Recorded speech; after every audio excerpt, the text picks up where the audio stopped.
ত্রিদেশীয় ফুটবল টুর্নামেন্টের প্রথম ম্যাচে আগামীকাল মুখোমুখি হবে বাংলাদেশ ও মালয়েশিয়ার নারী ফুটবল দল। জাতীয় স্টেডিয়ামে ম্যাচ শুরু হবে সন্ধ্যা ৭টায়। এই সিরিজ দিয়ে দীর্ঘ ১ যুগ পর ঢাকা জাতীয় স্টেডিয়ামে আন্তর্জাতিক ম্যাচ খেলবে জাতীয় নারী ফুটবল দল। ত্রিদেশীয় সিরিজে বাংলাদেশ, আজারবাইজান ও মালয়েশিয়া পরস্পরের বিপক্ষে একটি করে ম্যাচ খেলবে।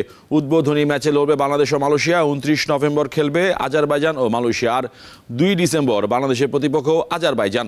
আগামী মার্চে অস্ট্রেলিয়ায় অনুষ্ঠিত হবে এএফসি উইমেন্স এশিয়ান কাপ। এই টুর্নামেন্টে প্রথমবারের মতো খেলতে যাবে বাংলাদেশ দল।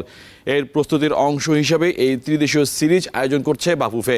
বাংলাদেশ নারী ফুটবল দল সবশেষ গত অক্টোবরে থাইল্যান্ডের বিপক্ষে 2টি ম্যাচ খেলেছিল। সেই স্কোয়াডে থাকা 23 জনের মধ্যে বাকি সবাই এবারও দলে থাকলেও রুমা আক্তারকে রাখা হয়েছে স্ট্যান্ড বাই হিসাবে। দলে নতুন ঢুকেছেন মামুনি চাকমা।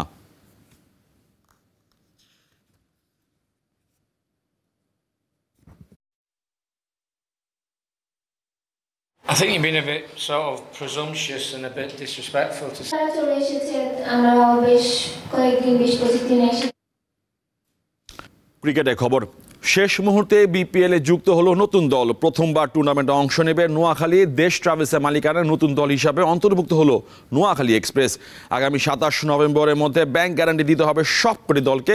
বিষয়টি নিশ্চিত করেছে বিপিএল গভর্নিং কাউন্সিল। অর্থাৎ ৫ দলের পরিবর্তে ৬ দলে শুরু হবে ফ্র্যাঞ্চাইজি টুর্নামেন্টের ১২তম আসর। এছাড়াও বিপিএলে থাকছে Rangpur Riders, Dhaka Capitals, Sylhet Titans ও রাজশাহী ওয়ারিয়র্স ও চিটাগং রয়্যালস। ৩ দফা পিছিয়ে আগামী ৩০ নভেম্বর অনুষ্ঠিত হবে আসরে নিলাম। এবার প্লেয়ার ড্রাফটে বদলে হবে নিলাম। আগামী ১৯ ডিসেম্বর সিলেট পর্ব দিয়ে শুরু হওয়ার কথা রয়েছে এই টুর্নামেন্ট। ফাইনাল হবে ২০২৬ সালে ২৩ জানুয়ারি।